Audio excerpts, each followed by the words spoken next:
Hello. So this video will look at the overview of the theory on sampling distributions, and it's part 2. It's really sampling distributions for the sample mean. Okay? And of course this is always assuming conditions are met, because if conditions are not met, we cannot say that the theory will hold. Right? So as a big overview, what we mean is we're looking at this part right here. Okay?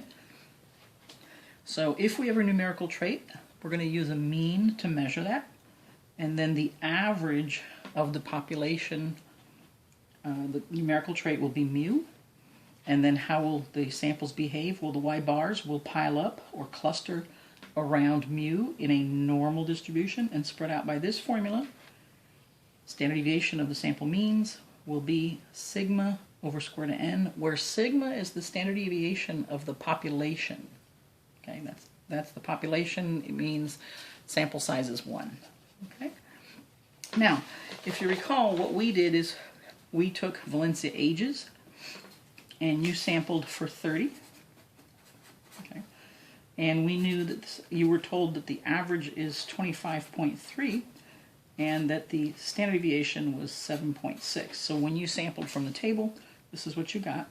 So what we know is if we calculate the standard deviation then of the sample means, that's going to be sigma over square root of n. In our case, that's 7.6 divided by the square root of 30, which will give us about 1.39, which we're going to round to about 1.4. Okay. So now, what does that mean for our purposes? Well, when you were sampling, I already know what kind of samples you're going to get and how they'll behave. How will your samples behave?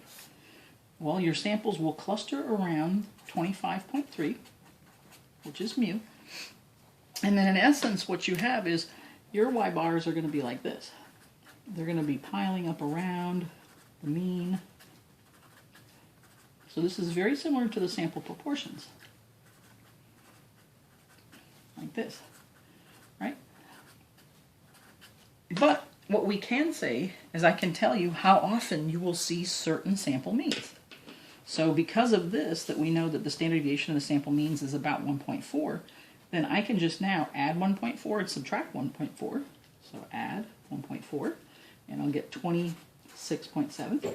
Subtract 1.4, and I'll get 23.9. Add another 1.4, and I'll get 28.1. Subtract 1.4, I'll get 22.5. Add 1.4, and I'll get 29.5. Subtract 1.4, and I'll get 21.1, right? So what I know then is that when you take samples of the ages of Valencia students, and you take them 30 at a time, and then you average them, then we know that 68% of the time you'll get for a sample mean, and by that I mean the average age of the 30 students will be somewhere between 23.9 and 26.7. Now that doesn't mean that you couldn't have some ages within the sample that are outside of that. You may have somebody who's 40 years old or somebody who's 19 years old. But the average of all 30 students is going to be somewhere between 23.9 and 26.7, 68% of the time. So in general you'll see 68% of your samples will have an average age of between 23.9 and 26.7 for the 30 students. 95% of your samples are going to have an average age of between 22.5 and 28.1. Right? That's our two standard deviations out. And then 99.7% of your samples will have an average age of between 21.1 and 29.5 for the 30 students. Okay. Now, all of this only holds if you meet conditions, right? So the conditions that we have, luckily, are very similar, except for one. So independence is the same as it was for proportions. The outcome of one trait does not affect the outcome of another. So for example, the age of one student, Valencia student, is obviously not going to affect the age of another. Or you could use the 10% rule.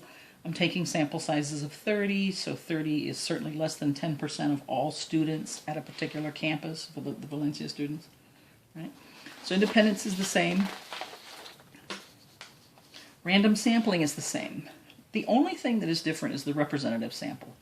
To show that your sample size is large enough, you either have to meet the central limit theorem where your sample size is at least 30 or more, or you have to know that the population distribution is normal. And if you probably should go back and look at the video on the central limit theorem. It was the simulation from Rice University. So that's what this was talking about. And if you recall, it didn't matter what sample size you used if your parent population was normal. If the parent population is normal, then you can use any size sample. And your sample means, the distribution of your sample means will be normal. But if you don't know what your parent population, how that distribution is, or if you do know it's not normal, then you'll have to use the central limit theorem and use at least sample sizes of 30. So as long as these conditions are met, then what I know, I'll know how samples behave if I have a numerical trait. How will they behave? They will cluster around the truth mu in a normal distribution, and the sample means, the y bars, will spread out by this formula, sigma over square root of n, where sigma is the standard deviation of the population. All right? Thanks so much for listening.